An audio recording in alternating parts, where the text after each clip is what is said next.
معلق بین زمین و هوا، مشکوک به تئوری آدم و هوا.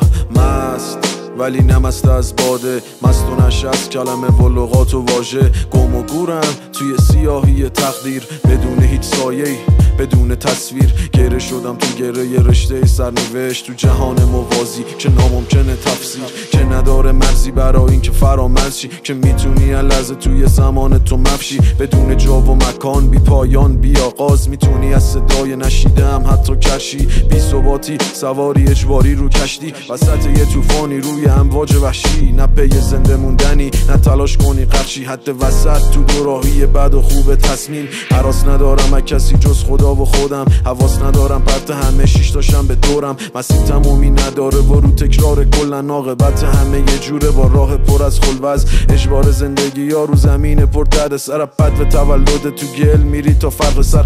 بچگی مخت به کار عمت و مدرست، با بهونه یه درسن میری بشی مغزرت. معذرت که 18 و هیچی نیست دالید، تشمه یه شکلن توی جامعه یه تاریک. یا با دو برو دانشگاه یا خدمت سربازی، خلق برترین میشه بنده ناچیز. از کجا اومدی بگو کجا میخوای بری، این زمین چیه که بخوای تو هی بیای و بری. تا تهش تو بری پیاده یا سواره ای، تا تهش مسافری دنبال تراولی. از کجا اومدی بگو کجا میخوای بری، این زمین چیه که بخوای تو هی بیای و بری. تا تهش تو بری پیاده یا سواره ای، تا تهش مسافری دنبال تراولی. تا تهش تو رعیتی تو هرم سازما، زیر مجموعه های فوق ناشناس. برای چی اومدی که برگردی الان تو بهش؟ یه آدم هیچ پی مرگ دائما پای کار، سر تو گوشی تو کله خواسته های دنیوی، سر و کله درگیر بیماری قلبی کلیوی. سرگرم برند ساختگی با چش و گوش بسته، یه آدم فانی که میره تو بنبست مستقیم. عریش غلط بود سرنوشت هممون، از سر تو گیر و گور تا تنوشت هممون. یا معتاد مواد میشی یا معتاد الکل، تکرار نسلیم یا مثل بابا یا اینه ننمون.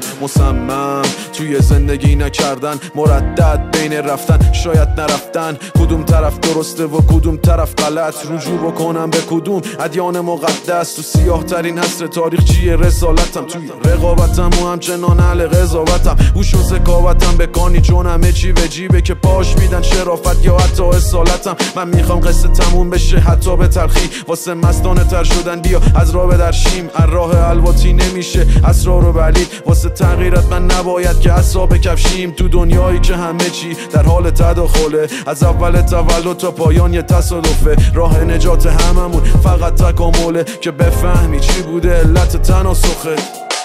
از کجا اومدی بگو کجا میخوای بری، این زمین چیه که بخوای تو هی بیای و بری. تا تهش تو بری پیاده یا سواره ای، تا تهش مسافری دنبال تراولی. از کجا اومدی بگو کجا میخوای بری، این زمین چیه که بخوای تو هی بیای و بری. تا تهش تو بری پیاده یا سواره ای، تا تهش مسافری دنبال تراولی.